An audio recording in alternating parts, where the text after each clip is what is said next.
Now we move on to the vertical fin. The fin is built using the 3mm light ply core that we see here. And we laminate each side with a 1/4 by 3/8 balsa on the horizontal members. The trailing edge gets the same size in spruce on both sides. And it's a pretty simple construction. Before I started, I wanted to make a forming mold for this complex curve shape because we will be making this balsa leading edge using 5 pieces of 3/32 balsa. So what I did is I took this 1/8 inch core, and I'll get set up here so you can see this. And I simply took some scrap OSB I had laying around. And let's see here, get this laid up. And so to give you an idea, this is the scrap material, and I actually doubled it in width. So I just glued 2 pieces together. And I laid the 1/8 inch core on top and basically just traced the leading edge shape the same as the vertical fin. And I did extend on each end. And I took an 1/8 inch plunge router and just routed some T-slots. And this helped. I have these little Betsy clamps, and basically that just fits in there, and I can draw those down. So put those in the areas where I felt like they would need them, and I put 2 on the bottom so I could actually bolt it or clamp it down to the edge of my table. Let's see here, like this.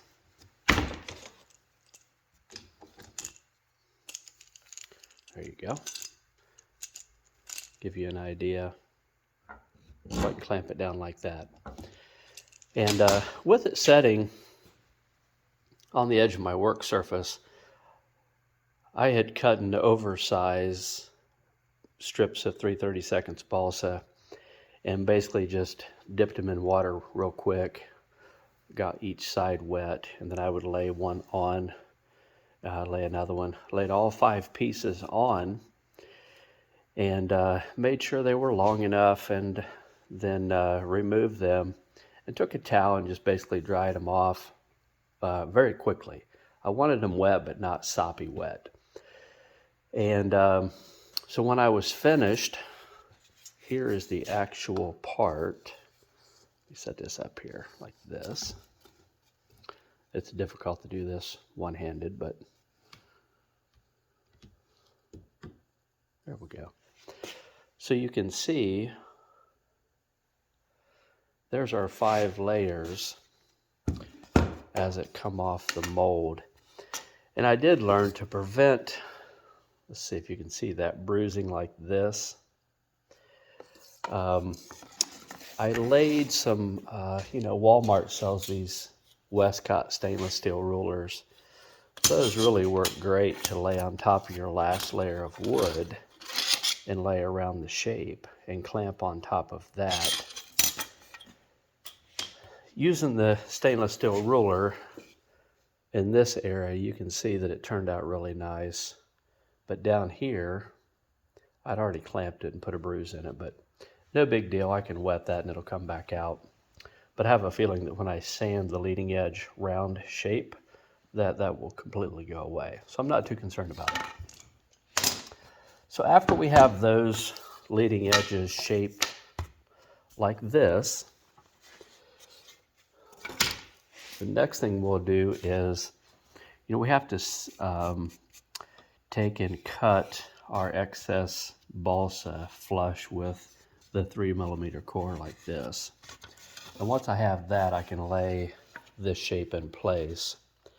And I'm simply going to use CA and glue this, and I'll place some clamps through here and let that set up. And using the trusty hand planes, I've got the old Master Arrow Screw hand planes, and I've got aluminum planes. But I'll go ahead and plane down the excess I've got here.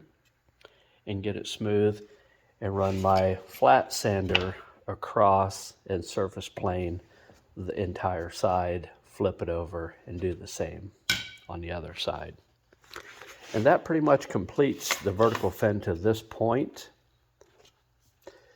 The next step would be to radius the leading edge, and I'm going to set up a router and do that, so we'll come back with that step a bit later.